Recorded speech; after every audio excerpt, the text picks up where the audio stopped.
जेको मौला जो ज़री मुबारक ठाराई विया अचो त तव्हांजे मोमिनिन सां मिलूं ऐं जेके हिते कमु थियो आहे ऐं ॾाढी ख़ुशी थी आहे हिते जो आवाम जो केतिरो जेको अचणु आहे अचो त हिननि खां साईं यारनो पुछूं। अस्सलाम वालेकुम। वालेकुम अस्सलाम। साईं ॾेवाल अली जेको तव्हां मौला जी ज़री मुबारक ठाही इहो तव्हांखे केतिरो अरसो लॻो ऐं उन में ज़ाइरीन जो केतिरो अचण जो आहे? ज़ाइरीन त पूरे पाकिस्तान खां अचनि था ऐं मौला हुसैन अलैहिस्सलाम जी ज़रिए शबीह ज़रिए तर जेका आहे 11 महीननि में तयारु कईसीं ऐं वरी उनखे पोइ साल जो विच में गैप आयो आहे। वरी मौला अब्बास सलाम अलैह जी शबीह ज़रिए तर जो कमु शुरू आहे जेको इंशाअल्लाह 4 शौबान ते पूरो कयो वेंदो।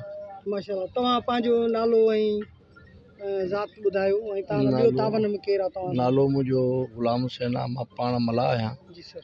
समीत हितो जो रहाको आहियां माशाअल्लाह। ऐं मुंहिंजो मौला जो सायो आहे माशाअल्लाह। ऐं मौला कंहिंजे अॻियो न टिंगरायो आहे न टिंगराईंदो इंशाअल्लाह। अदा यो असां नौशर फिरोज़ साईं ग़ुलाम हुसैन शाह हिकिड़ो मज़हबी अॻवान आहे उन खां पुछूं था त हीअ बि ज़ियारत ते आयो आहे ऐं अचो त साईं खां कुझु व्यूज़ वठूं। अस्सलाम वालेकुम।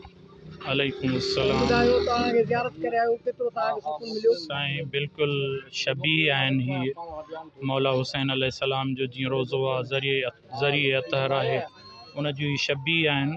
अज़मत भरियो मक़ाम आहे हिकिड़ो बहितरीन जॻह आहे जिथे मौला गॾु थी ऐं मौला खे पुरसो पेश कनि था मजालिस। वरी हिन नमाज़ जे लाइ मस्जिद जम करान ठाही वई आहे।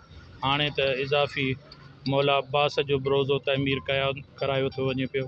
साईं असांजो जेको नाले भाई आहे उनखे मौला तौफ़ीक़ात में अञा इज़ाफ़ो फ़रमाईंदो, अञा मौला मदद फ़रमाईंदो साईं जिन जी त हू ख़िदमत कंदा रहंदा। महिरबानी साईं, अल्लाह साईं तव्हांखे ख़ुशि रखंदो।